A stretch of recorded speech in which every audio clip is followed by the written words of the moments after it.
সংগ্রামী ভাই এবং বন্ধুগণ, আমরা এমন একটি সময়ে দাঁড়িয়েছি, আর একদিন পরেই বাংলাদেশের জাতীয় দিবস বিজয় দিবস পালন করা হবে ইনশাআল্লাহ।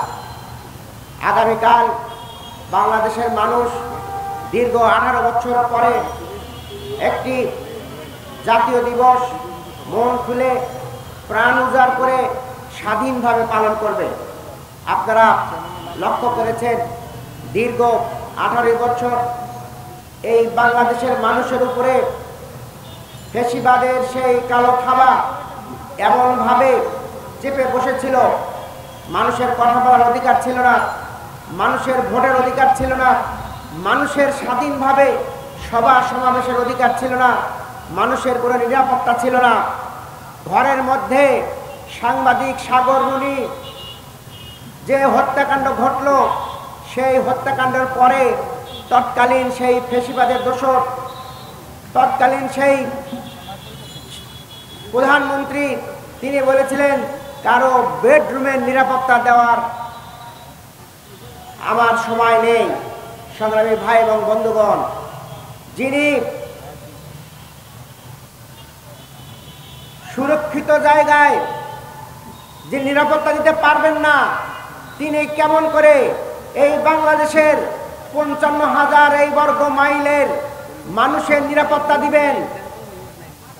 তার তো কোনো সমস্যা ছিল না, তার ছেলের, মেয়ের, নাতিপুতি এরকম সকলের জন্য তিনি নিরাপত্তা বিধানের আইন করেছিলেন। দেশে বিদেশে শত শত কোটি টাকা ব্যয় করে তার নিরাপত্তার ব্যবস্থা করেছিলেন। আর বাংলাদেশের মানুষের বলছেন যে বেডরুমের নিরাপত্তা দেওয়া। যারা পাচার করেছে সেই পাচারকৃত টাকার কোনো উদ্যোগ গ্রহণ করা হয় নাই। সর্বশেষ একটি জাতীয় নির্বাচনের ব্যবস্থা করা এই সরকারের প্রথম এবং প্রধান কর্মকাণ্ড। কারণ এই যে বিষয়গুলো, এই বিষয়গুলো একটি নির্বাচিত সরকারের অধীনেই দ্রুত বাস্তবায়ন করা সম্ভব। একটি দেশে একটি অনির্বাচিত সরকার বেশি দিন যদি ক্ষমতায় থাকে, তাহলে পুনরায় সেখানে ফ্যাসিবাদের উত্থান হওয়ার সম্ভাবনা থাকে।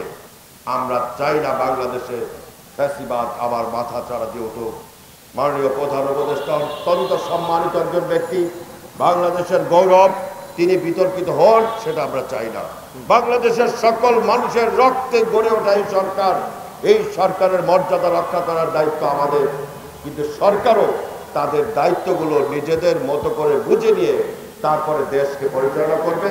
অনতি বিলম্বে একটি সুষ্ঠু গ্রহণযোগ্য নির্বাচনের মধ্য দিয়ে জনগণের আকাঙ্ক্ষা অনুযায়ী জনগণের ভোটে একটি নির্বাচিত সরকারের ব্যবস্থা করবেন, সেই প্রত্যাশা করি। আগামী দিনে এই আগ্রাসী ভারতের চক্রান্তের বিরুদ্ধে বাংলাদেশের মানুষ যেরকম ঐক্যের শপথ দিয়েছে, এই মহান বিজয় দিবসে আমাদের শপথ হোক এই আগ্রাসী ভারতীয় আধিপত্যবাদ